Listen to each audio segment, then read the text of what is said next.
என் பெயர் அபுல் முஜாஃபர் முஹியுத்தீன் முகம்மது ஔரங்கசீப் ஆலம்கீர்.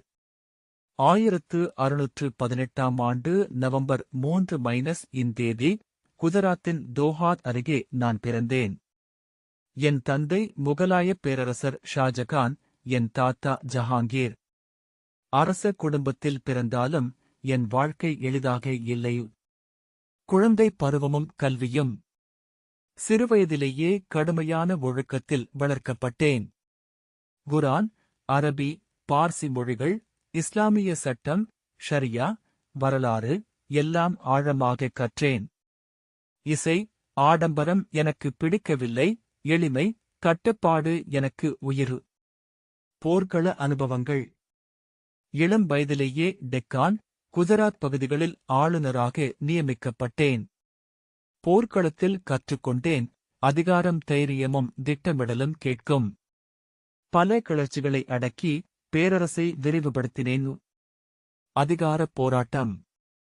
என் தந்தை ஷாஜகான் நோயுற்றபோது சகோதரர்களிடையே அதிகாரப் போட்டி வெடித்தது. தராசிகோ, ஷுஜா, முராத் எல்லோருடனும் மோதினேன். இறுதியில் வென்று 1658 முகலாயப் பேரரசின் பேரரசராக ஆனேன். என் தந்தையை ஆக்ரா கோட்டையில் அடைத்தது.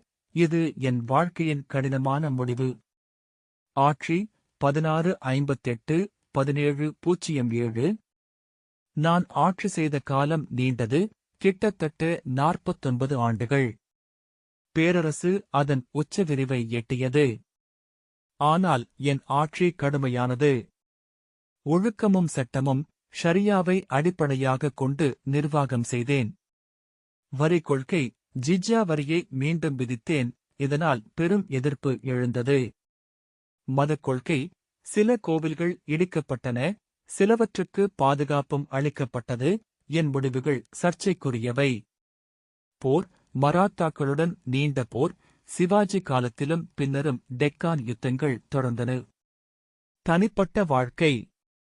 பேரரசராக இருந்தாலும் ஆடம்பரத்தில் மூழ்கவில்லை. என் சொந்த செலவுக்காக குரான் எழுதி, தொப்பிகள் தைத்து சம்பாதித்தேன். அரசு காசை என் இறுதிச் சடங்குக்கு கூட பயன்படுத்த வேண்டாம் என உத்தரவிட்டேன். இறுதி நாட்கள்.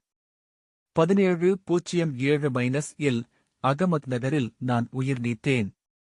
எந்த பெரும் சமாதியும் வேண்டாம் என்று சொல்லி அவுரங்காபாத் அருகே குல்தாபாத்தில் எளிய கல்லறையில் அடக்கம் செய்யப்பட்டேன். என் மரபு. என்னை சிலர் கொடுங்கோலன் என்பார்கள், சிலர் ஒழுக்கத்தின் அரசன் என்பார்கள். நான் பேரரசை விரிவுபடுத்தினேன், ஆனால் அதே நேரம் பலரின் மனங்களையும் விலகச் செய்தேன். என் வாழ்க்கை ஒரு பாடம். அதிகாரம் வலிமையுடன் மட்டுமல்ல, சமநிலையுடனும் பயன்படுத்தப்பட வேண்டும்.